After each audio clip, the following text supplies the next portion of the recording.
Good morning. Yeah, this is going to be more of a hands-on session. So please feel free to come on up closer. They're going to have a lot of you up here moving around and lifting some of this as they're demonstrating the different lifts. But this morning, to get us started, Coach Ethan Reeve is an assistant athletic director overseeing sports performance at Wake Forest University. Prior to Wake Forest, he was the director of strength and conditioning for 6 years at Ohio University. In his 38 years of coaching, he has coached collegiate wrestling for 13 years and has spent 25 years as a strength coach. During this time, he has helped coach Olympic champions, world champions, conference champions, All-Americans, NBA, and NFL players. Coach Tom Cross from Mid-America Nazarene University is just completing his 53rd year of coaching, the past 16 years of which have been in strength and conditioning. The Mid-America Nazarene University men's basketball team has played in 7 consecutive NAIA national tournaments, and the football team has won 50 games in the last 5 years. His athletes have won 5 team trophies at the National Collegiate Weightlifting Championships since 2001. They train with Olympic lifts and deep squats. On the platform, speed of the bar is number 1, posture is number 2. When they squat, depth is number 1, posture is number 2, and weight is number 3. His philosophy is always to remember to train to improve performance in the athlete sport. If you would, welcome these speakers this morning.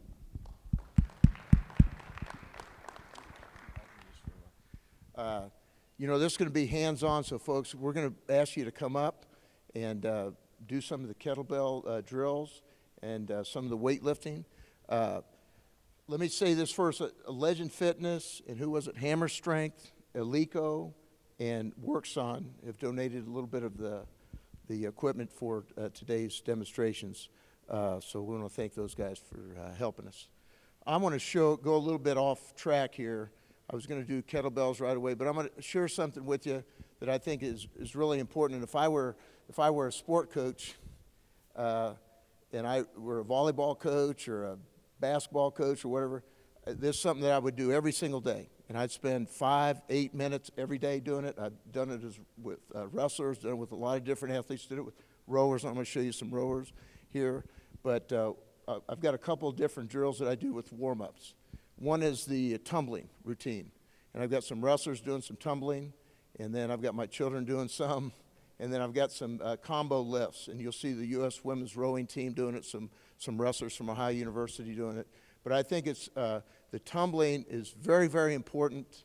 And what I found from tumbling, now I'm just talking basic tumbling, forward rolls, backward rolls, diving rolls, split rolls, backward rolls to handstands, a very simple type tumbling.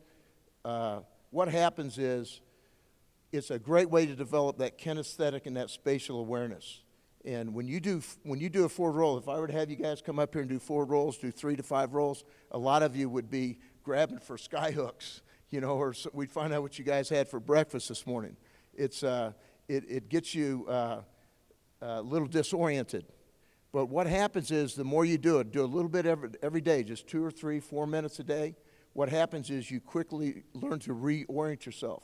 And when you can do the tumbling without getting dizzy, you're automatically a better football player, a better basketball player, a better wrestler when you do that, because your spatial awareness is better, even in moments of fatigue.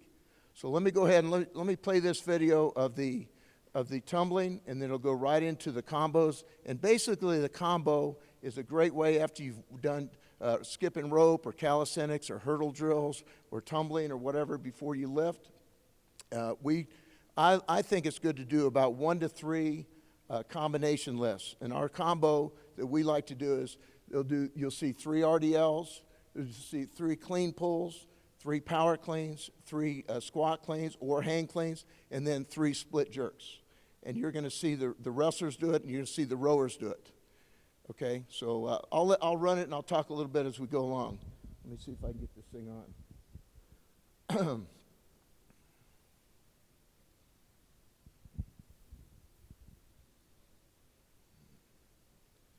There's some of the football players just doing some high-low hurdle kicks, where they do bent leg kicks, straight leg kicks, and they're just finishing this up.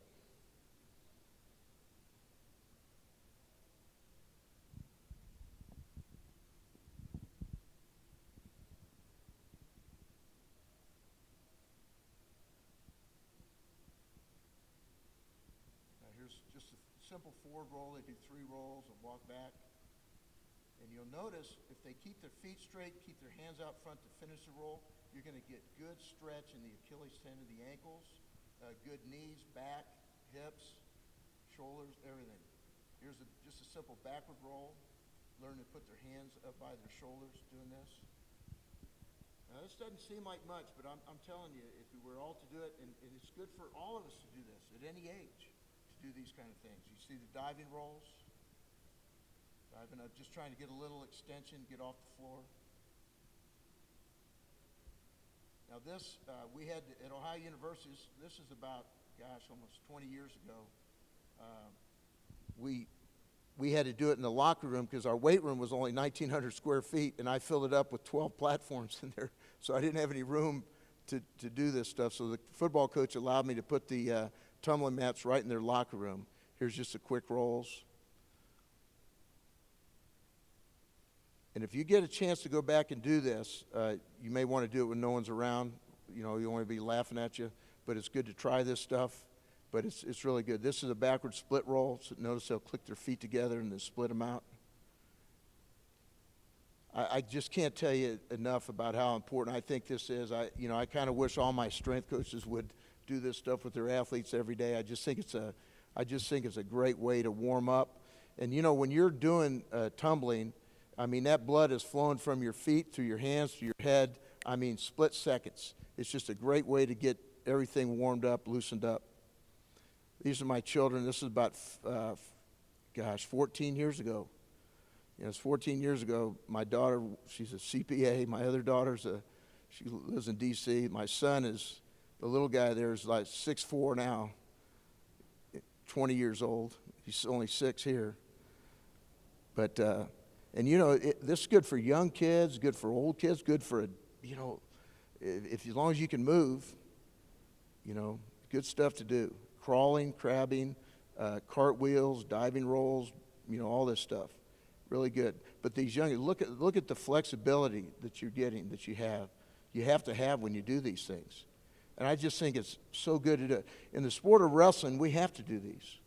I mean, you want to spend 5 to 8, 10 minutes a day doing tumbling type drills. Really good for wrestlers because you get in some kind of awkward position. This will really cut down on a lot of injuries and really just makes you a better athlete. That's getting towards the end here. You'll see my son's really good at the cartwheels here. That's quite as good as his sister. You know, my daughter's also, here are the combos here. So you see 3 RDLs, and then you're going to see 3 clean pulls. And the big thing is it helps you with your posture, helps you keeping the bar close to your body. And it's just, all you're doing is warming up. I'm not working a lot for bar speed at this time. The weight's pretty light. We like to use at least 132, 154 pounds with it, sink it down into a squat. But it keeps that bar close to you, works on your flexibility, starts getting you warmed up now with the bar. And you'll see the split jerk. And again, these are not Olympic lifters, but at least, you know, they're moving their feet, getting the bar above their head. Good flexibility. These 2 kids here are actually MAC champions in the MAC. And again, this was like 20 years ago. The one kid on the far right, he's got a bad wrist, and you'll see when he catches on a clean, he can't quite get his elbows underneath. But you see how close they keep the bar. You see their posture. And this is a really good way to warm up. But combos, I can't stress it enough. It'll really help you with getting good numbers on these type of lifts. Guys, when we were actually doing some winning at Wake Forest, we had between 50 and 58 guys out of 90 that could power clean over 300 pounds.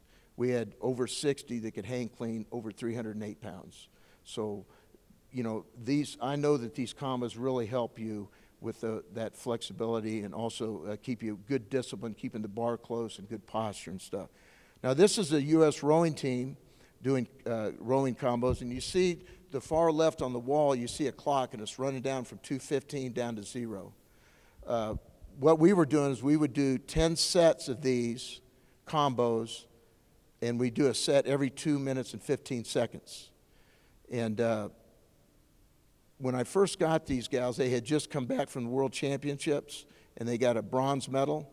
And then after 1 year of doing this stuff with them, they got 1 silver medal.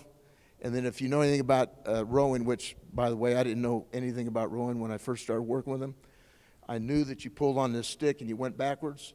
And when I got through working with them, I know that they could pull on this stick and they went backwards. I really didn't know that much about rowing. But these are some tough gals right here. These are tough people.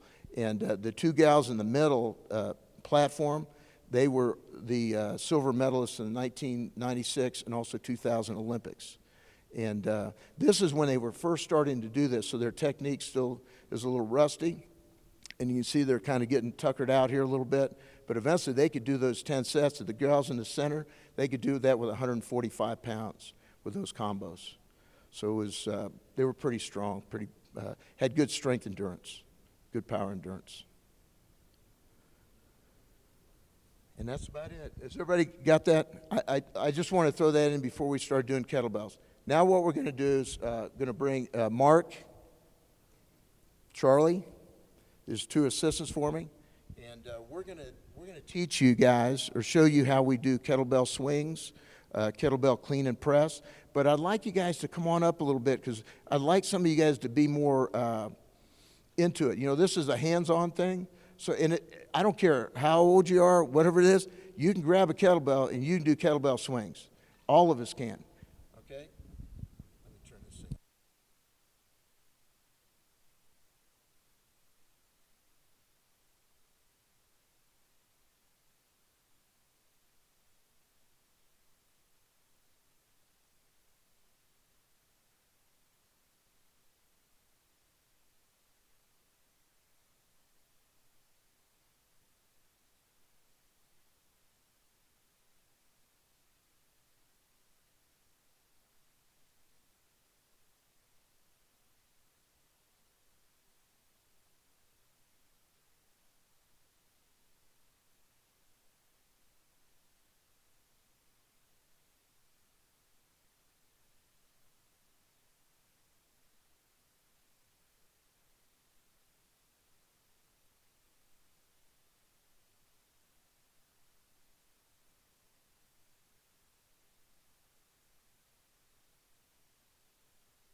All right.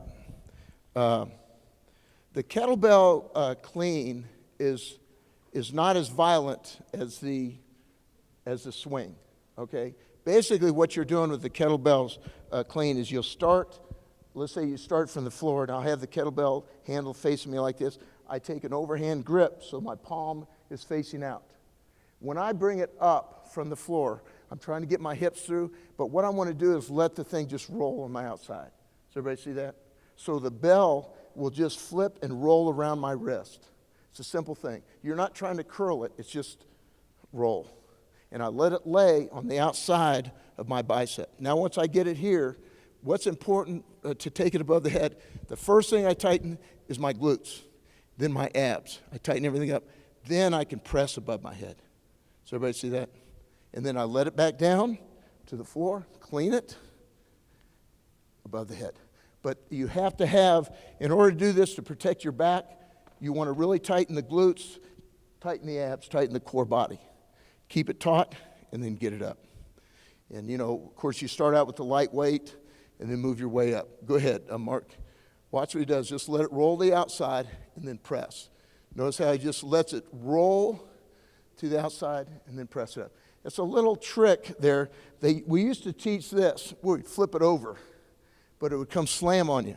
But it's a real easy thing. Just let it roll. Let it roll to the outside. There it is. You can open your hand and press it. You can grab it. But tighten the glutes, tighten the core. Get it above your head. All right? Let me have some volunteers. Come on up here, guys. You guys are up here before. Let's try this out. Get some new ones. Anybody? Come on up. Guys, come on up here. If you haven't done the clean, you want to try this, guys. Yeah, and look, and when we get to the snatch, there's some things on the snatch. A lot of people will have that belt above their head there, come slam over it. I'm going to show you how you can so it lands softly on your forearm. But for that, again, all it is let it roll here. Right? It's let it roll. How you do it? Good, let's see that. Clean it. Good. That's it, right there. But you get it here, tighten. Tighten those glutes, tighten the abs, press it on. Good. Good. Let's see how you let it go back. Let it just roll around your wrist. That's it right there. Good. Get it locked here, tight. Tighten up the glutes, tighten up the abs. Now press. Feel that? That's it. Swing. You can do it from there. You can. Yeah. Just pull it from the floor. Let's see you do it. Pull it from the floor. Yeah. Now just let it roll. There you go. Right there. Try that. Let it roll. That's it. And then get it right here. Tighten. Tighten. Now press. That's it. Simple like that. Good. I like to start it where you see where the kettlebell is between my legs right here. I want that handle facing. Come on, take your hand over hand. I take the overhand grip. Here. Now all I do is stand up, let it roll. That's the other thing. Just let it roll. Now, tighten everything up. You see the old strong man? Okay? Where they actually put a hand out, chest side. It's basically the same sort of thing. Put it off, not sure. Now, right here.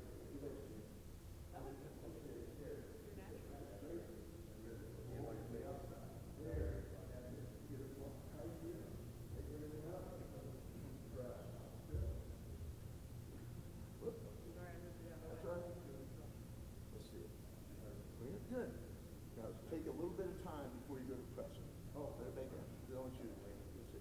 Bring it up. Good. Now get tight, tighten the glutes up, and now press it. Good. You guys ever come up on your toes with the Now they might do a little triplet extension, but you don't really. The question was, do you come up on your toes?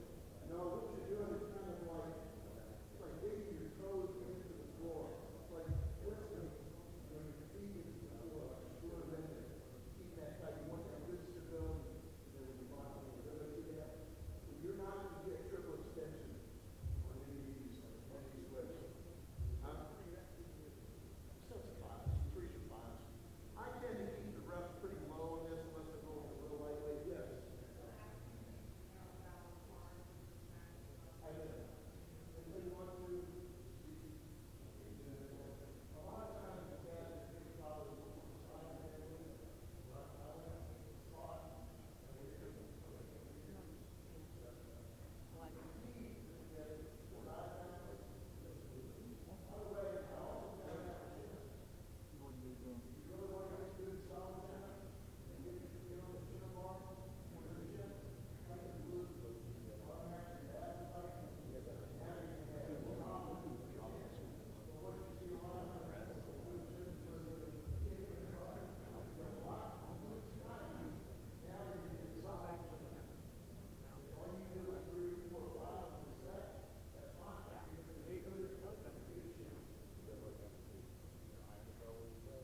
next thing is a snatch. Now, well, I used to, first of all, Wake Forest was the first university to ever get kettlebell. You know that? We were the first one to ever get it. We have, I don't know if you know this, but this used to be part of physical education back in the 19 teens and 1920s. And you could look at the gymnasium and you see these things laying, flopping all over the place because in those days it was a ball. It didn't have a flat bottom. And I think the Soviets figured out, once we put a flat bottom on there, we can place them, set them up like ours were laid all over the place. So it was kind of a kettlebell, not a kettlebell. But it just had a flat bottom. But the thing here now is the swing is when you're doing it, a lot of times people will do the swing and they'll get it up and then they'll let it relax here.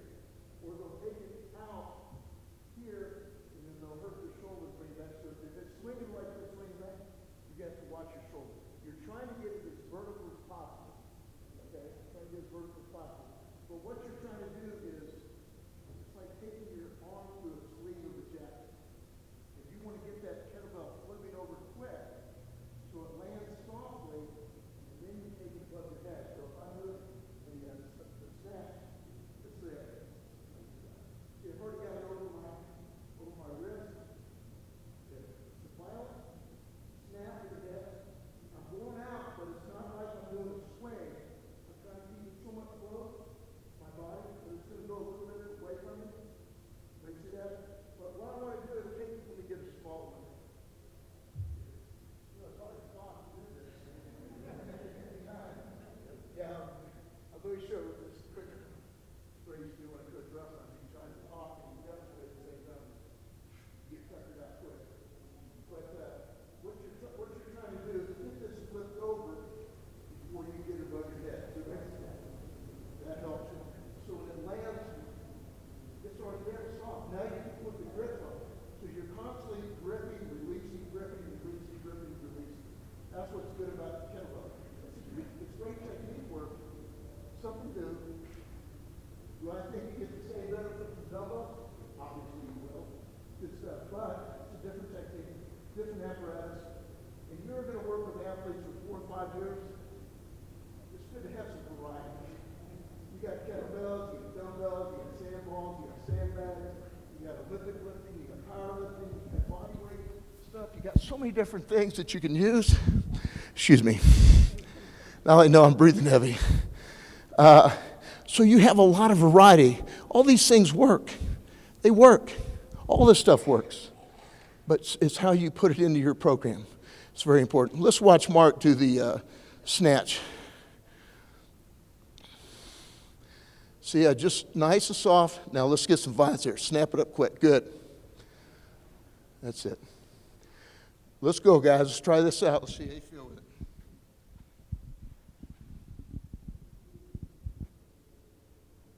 Try to keep it close.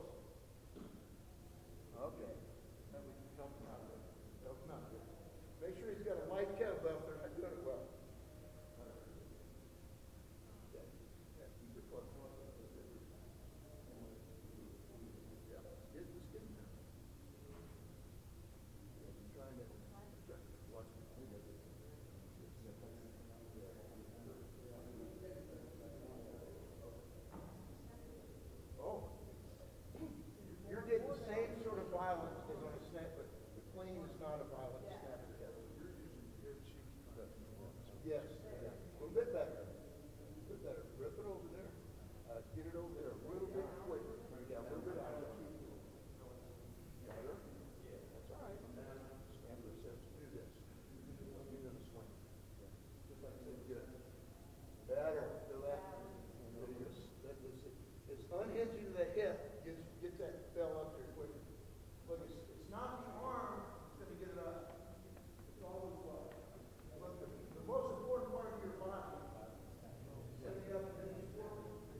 Dumbbell snatches, very good. Kettlebell snatch is very good. A little bit of variety. You want to, yeah, what happens is, this is where you're going to hurt yourself. You catch it like back here. If you swing it out, you catch it back here, you got to be careful. You want to get that kettlebell over your wrist, there. See I've done that? There, and then I extend my arm above my head. Okay? Everybody see that? Yeah. Here, above the head. Here, above the head. If you take it straight up, or you take it out and swing back, yeah, that's where you got to be a little mindful of your shoulders. Everybody see it? Now, what we've done now is we've gone over tumbling, gone over the combos, gone over the kettlebell swing, gone over the clean press, and the snatch. Just basic things, basic stuff. Does everybody sort of understand that? Does anybody have any questions about any of those things? No questions? You run it, once you start teaching this, you run into problems when you go back to barbell or dumbbells and then trying to swing one. I think you train them pretty well.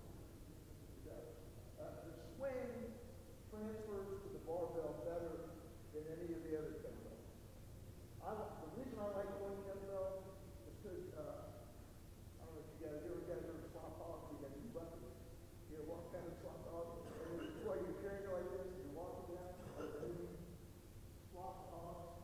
Well, if you got the buckets like this, all the way comes to the end. But if I have to carry a heavy weight like this, what's happening? In order to remain upright, what do I have to do? I have to work that core a little bit different.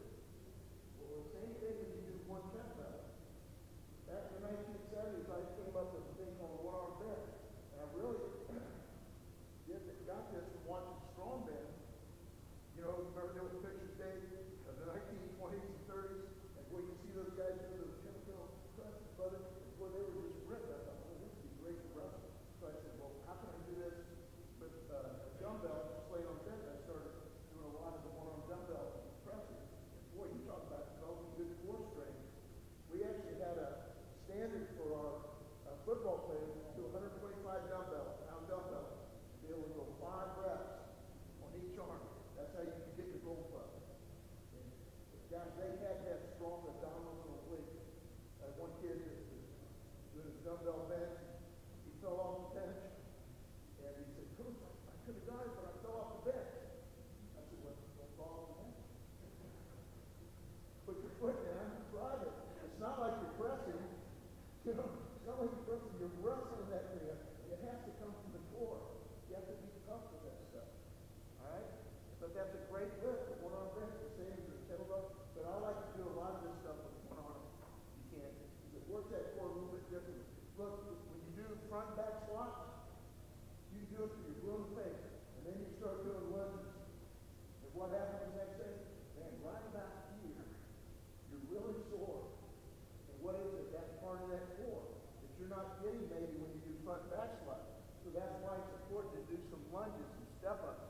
So one-legged, one-arm type movement for athleticism. It really does help in training. I'm not saying you have to go crazy with it, but I think it's good to do some of that stuff. Any more questions? Yes. Sometimes the guys are like trying. Oh yeah. Oh. Part of it. It's funny you said that. When I first wrestling, we had 10 pound barbell. You know, they were all metal plates and stuff. We had a rack. So what I do is put one by the slide it on the mat, and we have 2 guys hold plate. Another guy comes through, do his front cross, back cross, and step out. Next guy come down, you take another spot, hold it for him. You know, you got to figure out how to. First, let me tell you this. If all I had to sit up, I'm going to win. If all I had to sit up and dip bars, I'm going to win. I'm going to figure out how to win. There are no excuses. You can sit there and say, well, look, I don't have this, I don't have that, I don't have a lot of excuses. But you can also figure out ways to win. You can figure out ways to win. You just got to do it. And then you can gradually start working to where you get some platforms, you get some bumper weights, you do this and this. But no excuses. Figure out how to win. And that's the way I'm holding the tackling. All they did is say, you got some kettlebells over here, or you got, here's your phone, or you got to go lift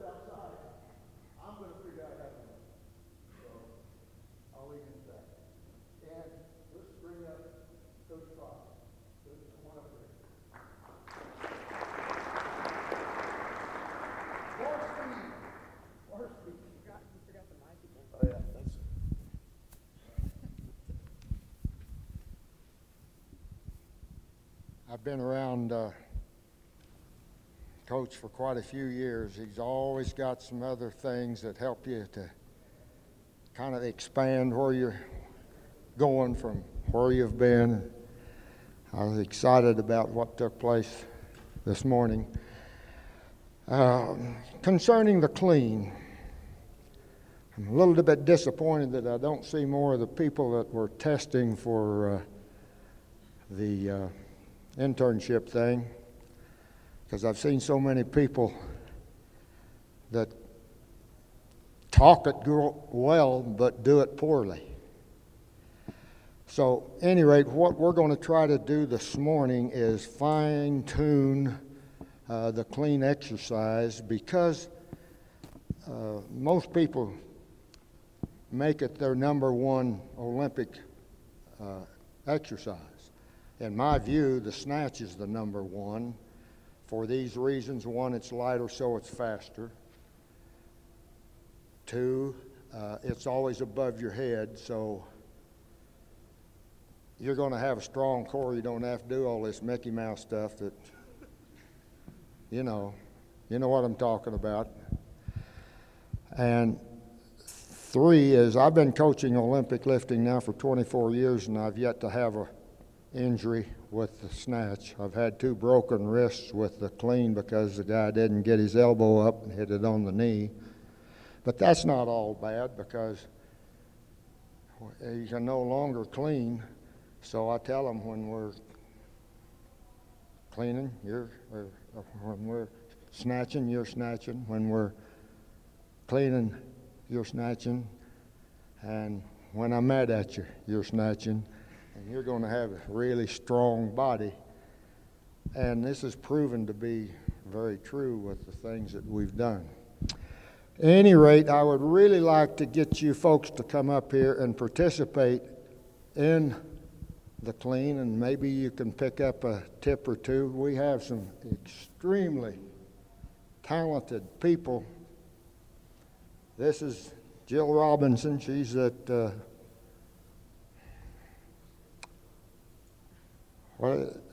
University of Central Oklahoma. She was a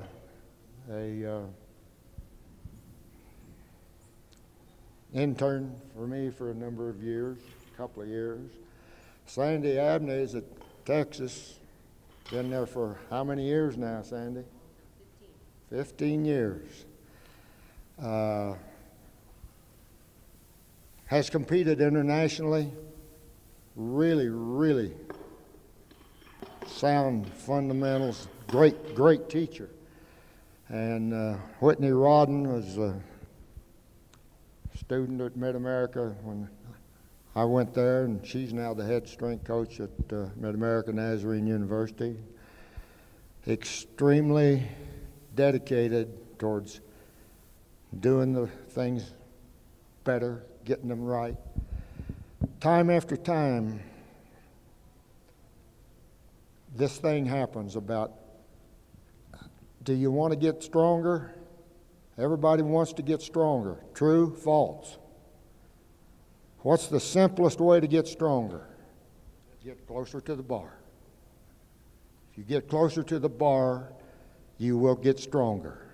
There's no, and that's why I volunteer 4 mornings a week at Olathe South High School in town where we live. These kids are required to be 2 days a week. They may come 4.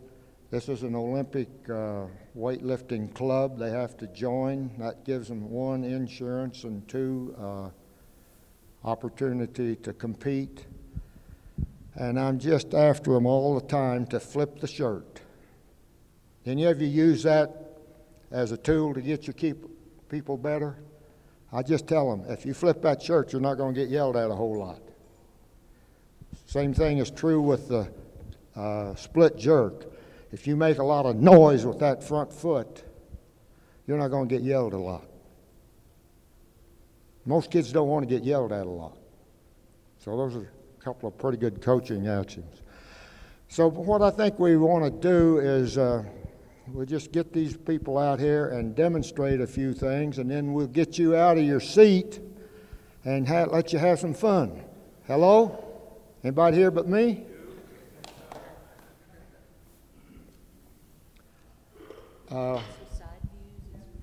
Yeah, some go. One of the biggest things I think is, number one is get the bar off the floor. And a lot of people don't realize that this takes a tremendous energy, because you don't only have to lift it, but you have to overcome the fact that it's sitting still. So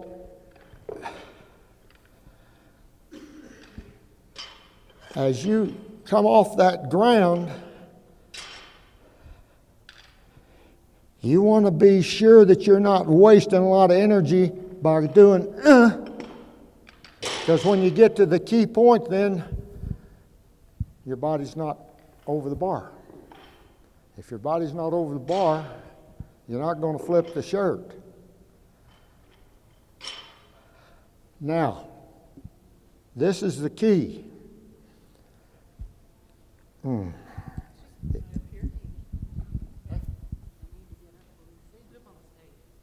Okay?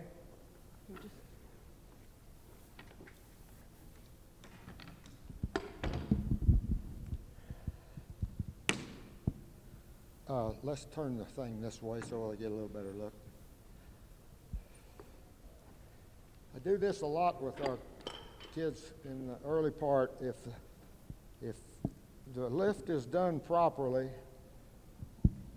that bar will be back in here when it gets up there ready to get the force into it. But I see so many people that they take that bar off the floor, it's going to move. You want to go? Just a lift off? Lift off. Just a lift off to the second floor. See how that comes back toward the lifter? Just another lift off.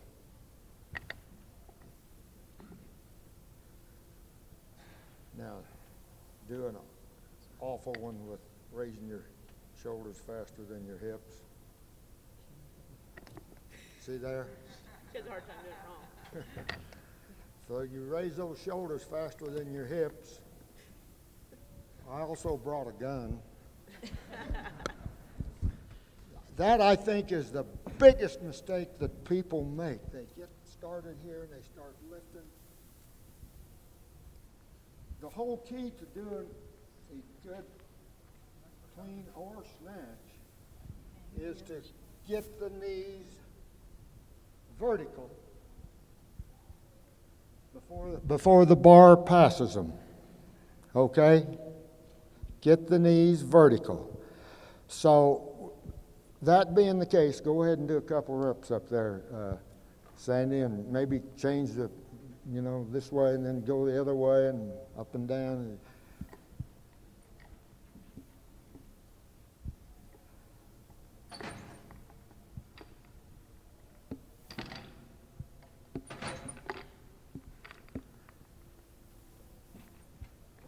Now, I still teach USA weightlifting courses several times a year, certification courses.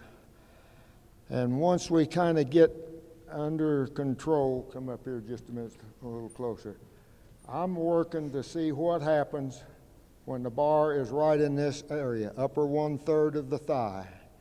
If we don't see some violence there, well then we're never going to get better. Find a rich wife, right? I'm sorry? Find a rich wife. Yeah. This reminds me of one thing I did not do. Where's my briefcase? Right here. You want your cards? Yeah, get those cards. I want every one of you to have one of these yellow cards, because with the Olympic lifts, the explosion right here in the upper 1/3 of the thigh is what makes the difference between just doing a deadlift and doing a clean. The explosion factor, you see, you take the bar off and never give that explosion factor, you're not going to get much done. Mike.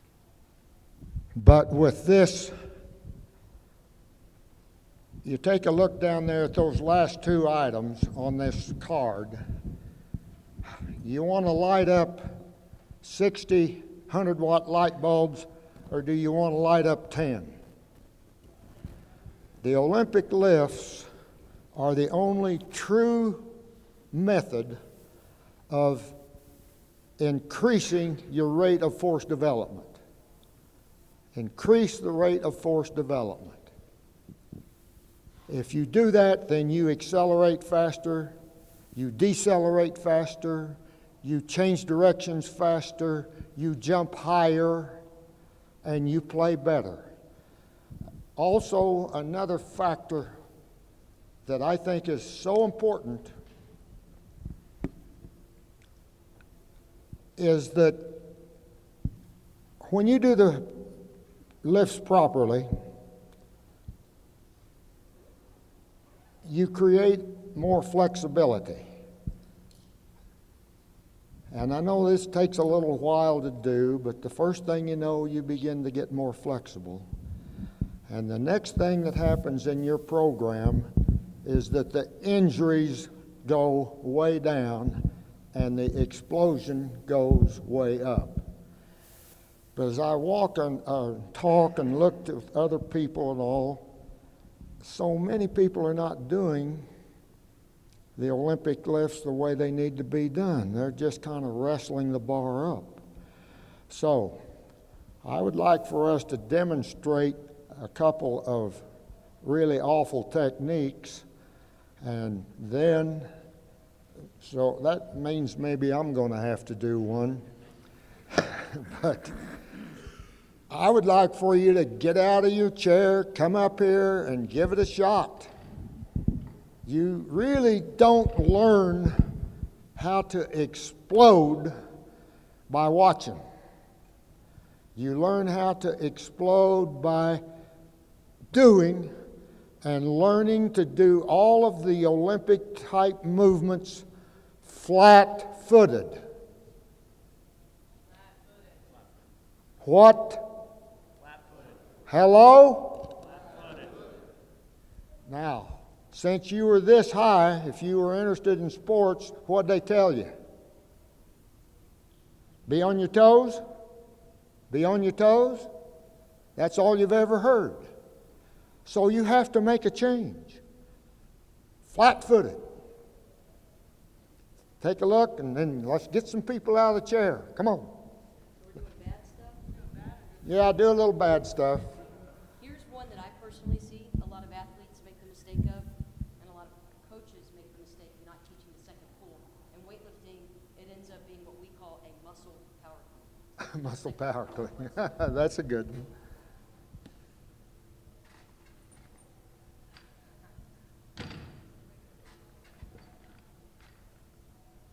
Versus the second pull.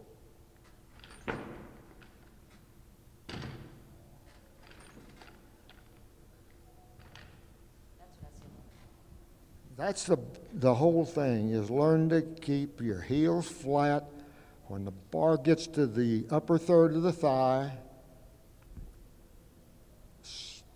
try to make a dent in the floor, explode your hips, flip the shirt, catch the bar. What do you think? Let's have some people get up here and have some fun. Come on. Come on, come on, come on. Come on, come on. Get up here and have some fun.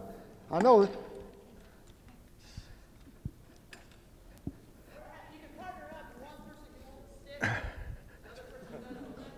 stick. Get up there and have some fun, man. Well, do you want them to just practice the lift off for now? Instead of doing the full That, Yeah, let's just practice the lift off and make sure we're getting that bar coming toward us. Now, you want, let me see what you got.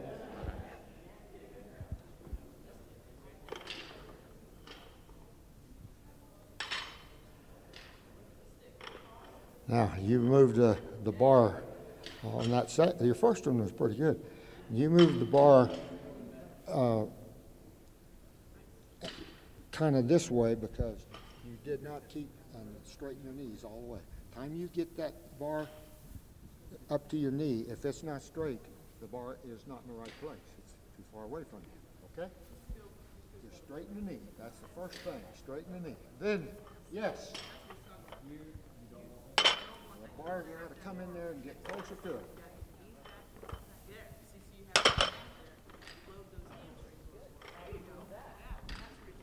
Now, another thing that I feel is extremely important for those who are doing the clean to help them in another sport.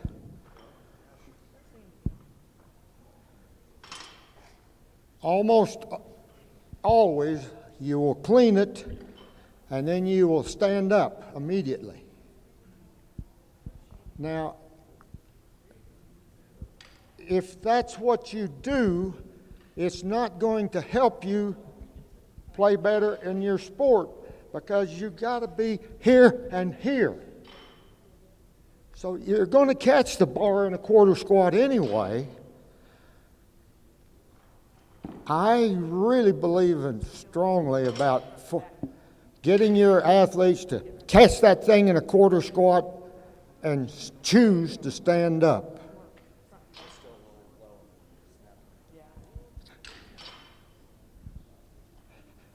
Your basketball player does it like this and he bounces up with those knees straight.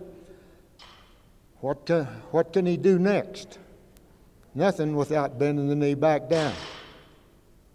Make any sense? Work to get those kids to catch that bar, choose to stand up. That is, if you want them to play better. I think it's a big mistake to just, look, Mom, I got it. Is that about right? That's why 90% of them do it, isn't it? Yeah. 99% maybe. High school's a nightmare.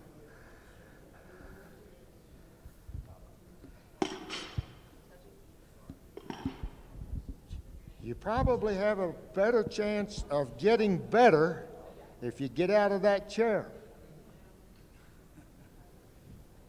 We would love to try and help you get better.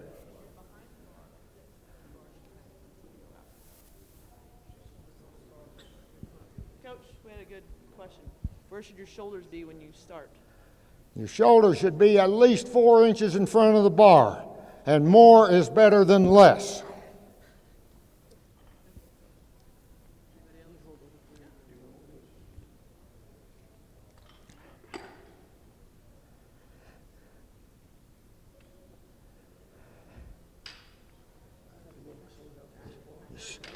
Straighten that knee.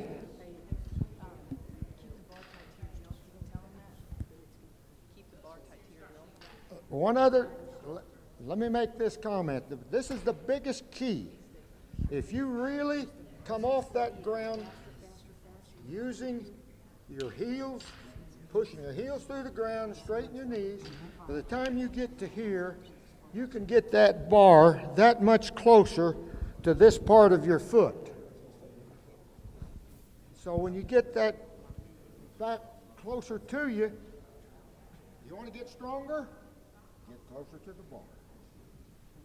The bar should really move this far back so that it's over your heels instead of out there in front of your toes.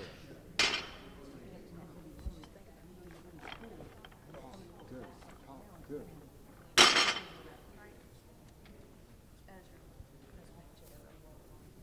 Straighten the knee. Straighten the knee. Yes. Yeah. Hips and shoulders raised at the same Arch in the range. back never leaves. Arch always stays.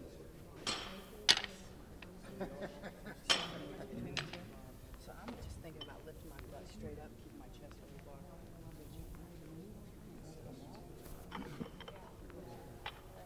Shoulders 4 inches over the bar on the first stage. Second jerk. I'm talking about 4 inches in front of the bar. First is You start with your shoulders, at least 4 inches in front. Maybe 6. Depends. You know, tall kids have a little bit different angle than short kids. Just make sure that the bar is always coming toward a lifter and not going away from the lifter. Repetition to learn that transition into the second pull. It's a lot easier when you almost the same way everybody. And everybody's the exact same way. Right? So I almost think about Got some opportunity up here. Nice and smooth. Squeeze the bar up. Come on up. Do you feel it hit the stick? so they've got 2 or 3 there waiting. Yeah, well, we've got several waiting here.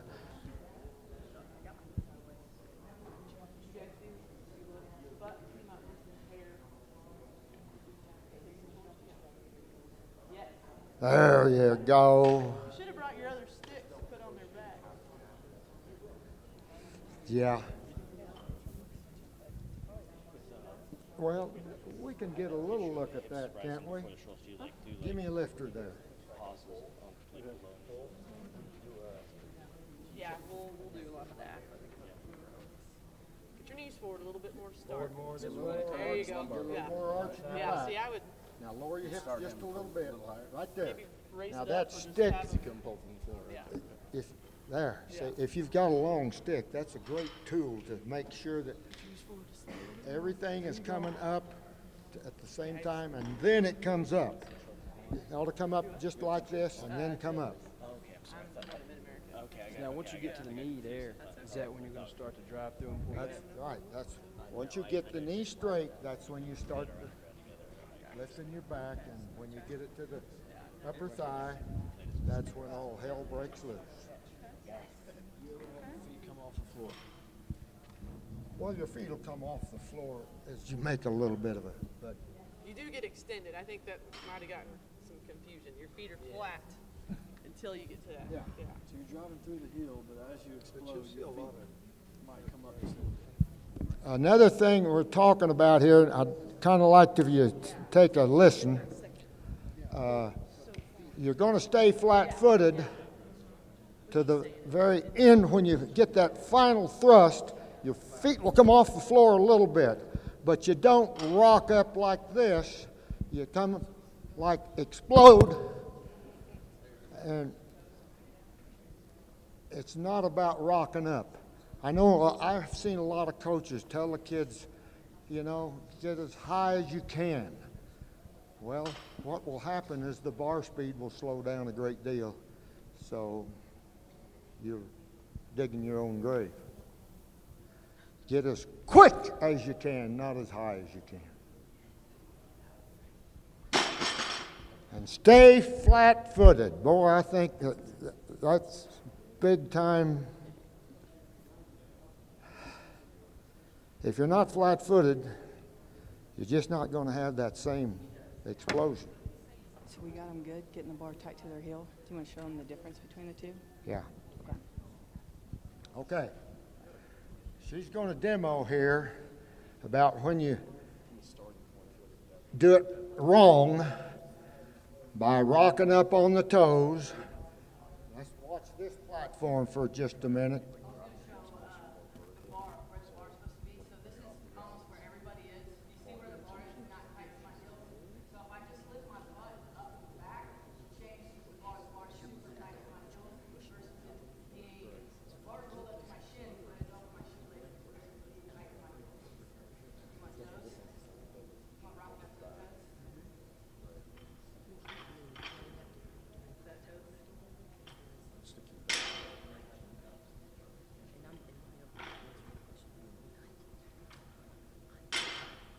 Flat-footed. Boom.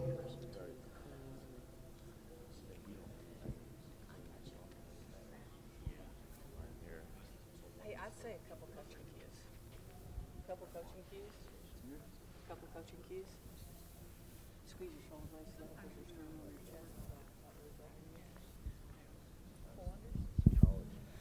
chest.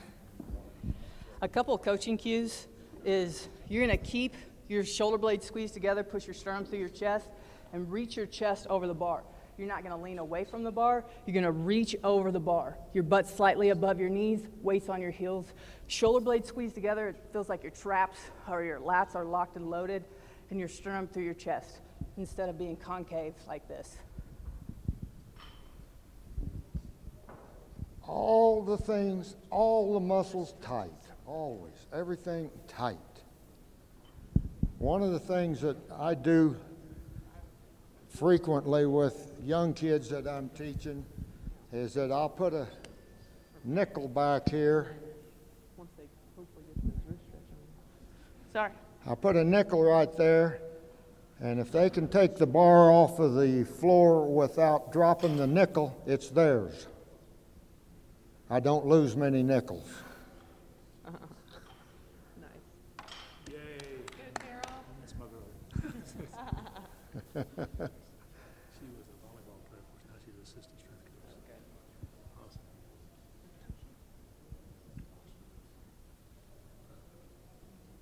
You might ask if anybody has any other issues that come up. What about, do anybody have questions, issues that you've confronted that you don't know what would be best?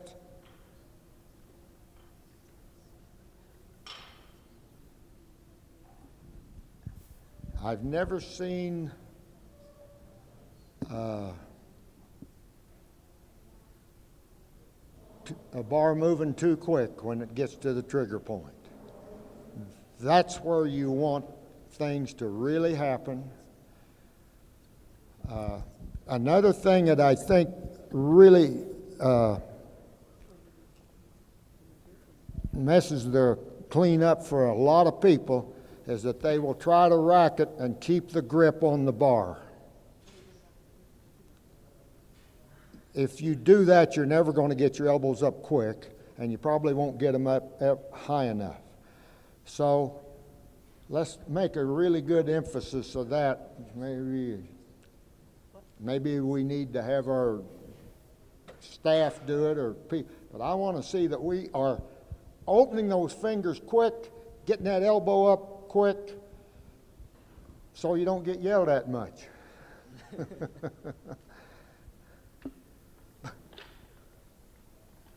Now, squeeze the life out of the bar when you catch it.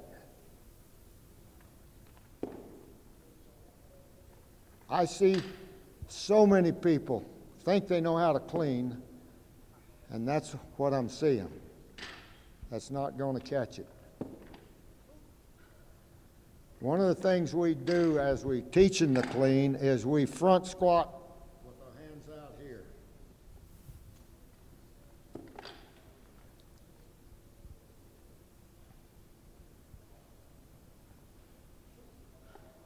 Any of you use that? Good stuff. Helpful. Any questions?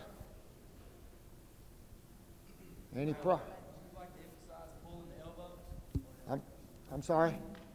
You usually like to emphasize once you get through your pop, you would like to emphasize pulling the elbows, or what's your pad for the elbows that you try to coach? When you get to here, you shrug your shoulders and you beat the bar down. Do not ever bend your elbow with your feet on the floor. What did I say?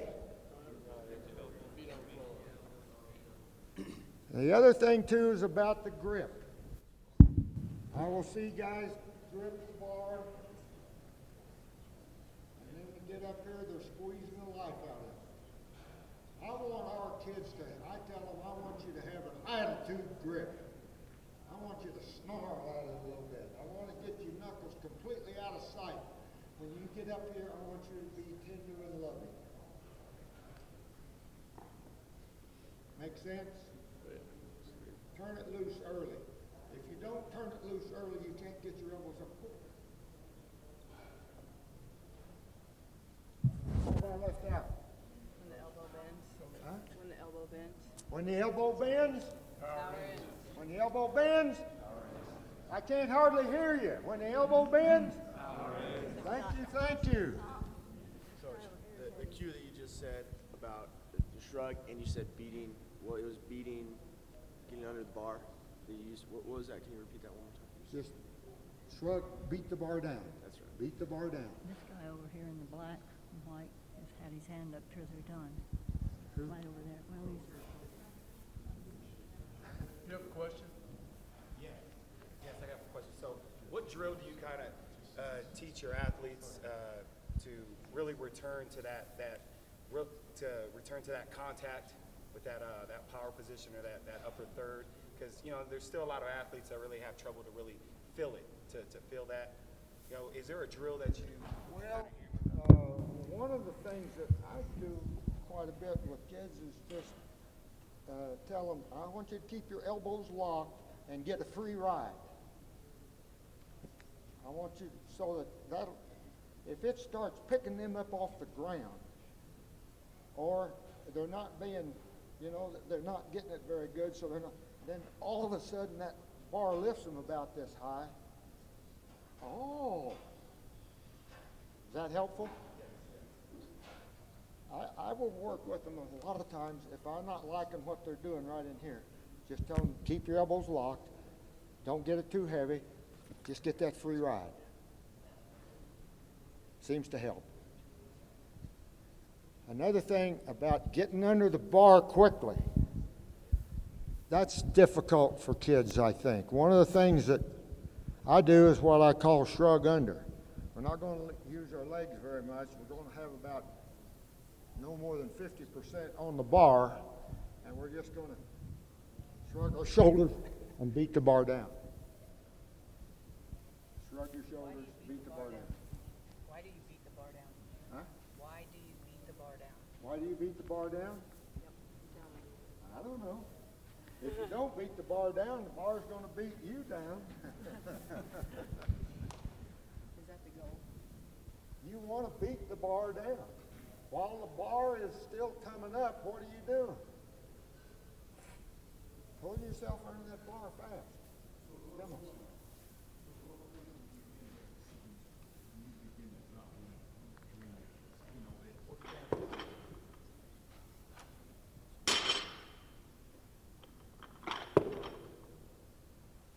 Now, we'll take it from right here, just a slight shrug and boom, down. Come on, get down, get down, get down. Boom. There you go, there you go. Beat the bar down. Speed, speed, speed, and more speed. Any other issues? So when you're telling them to beat the bar down, you try to pull them to the bar with a certain elbow angle, or are you just trying to jump under it real fast? What are you trying to coach there to really get under to beat the bar? So this is all you can do about getting the bar up. You've done that. Now you're going to pull your body under. Okay. Pull your body under. Maybe that's a better term. Yeah. Pull your body Well, under. what I'm asking is a lot. With me, I know, obviously I've been making a mistake. We coach our athletes to really pull the elbows up to the ceiling versus trying to pull under. So I guess, is the elbow angle of about 45 degrees going to be better than straight to the ceiling as far as pulling back under the bar? I'm not sure I've never approached it from that standpoint. I just strictly approach it from the standpoint of once you get off the ground, you're going to bend the elbow and see how quick you can get down. That's the way I do it. I'm sure somebody around can find a better way. Are there any other issues, questions? Down there. Yes, sir. I could be wrong on this, but Coach Conroy in the USAW when he teaches it, it's the elbow's really the side effect. And so it's the shrug, feel the steel, the elbows are going to come with it. As opposed to looking at the elbow, it's more looking at the trap. So it's the trap and the elbow's the side effect to it, as opposed to looking at this. It kind of helps with the coaching cue on that. Would you recommend that? I see nothing wrong with that. Different people have different terms, but we're all doing the same thing. Yeah. We want to get the bar moving up, and while it's moving up, we have quickly got to beat it down. Whatever works.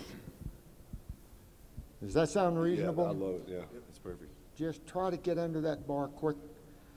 Well, before we finish up here, and I think it's about time we're done because I don't have any more questions, I want to see a couple of reps of true clean, cheeks to heels. True clean. Not a power clean, true clean.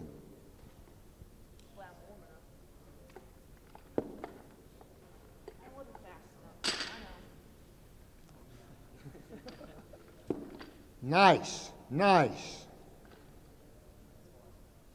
Ideally, there, would you want your cheeks to heels before you catch the bar on your shoulders? So You want to get be in this position before that bar you hits, should right? your butt should be at least below your knees before it touches. Because why do this? Because you want to get more weight. You can't get more weight by trying to get the bar higher all the time. You've got to get the bar moving, and then you've got to get under it quicker so that you can get more weight. Now, another issue about working with athletes that are doing this to improve their sport, I think that you should do cleans from the hang and catch it in a deep squat at least one time a week. I think you should do it from the floor and catch it in a power. Don't do the same thing over and over. You know, you could do nothing but the clean all week long and do it differently every day. And I think that that would be helpful to many people. To some others, it would not be helpful, but I think it would be helpful. What about split cleans, especially for athletes being Yeah, aggressive, taking that? split cleans. I don't very often do that, but yes, we do most of our splits when we're doing this, the jerk. But you know, in the early day, everybody split clean. The early day, or whenever that was. What else? Do you recommend the hang before the clean? What? Do you recommend the hang before the clean? If an athlete Yeah. has range of motion? Oh, I think you should learn to, the way I teach it is trigger point, above the knee, below the knee, from the floor. That's the way I teach it. Now, I see that the new manual says mid-knee, but they don't give me a definition of what the mid-knee is. So you know what? I love this, above the knee and below the knee, and I think it changes the body posture enough that that's the best way to do it.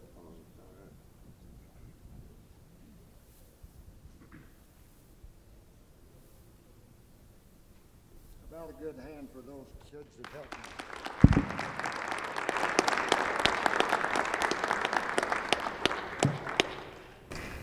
I appreciate your interest and your efforts.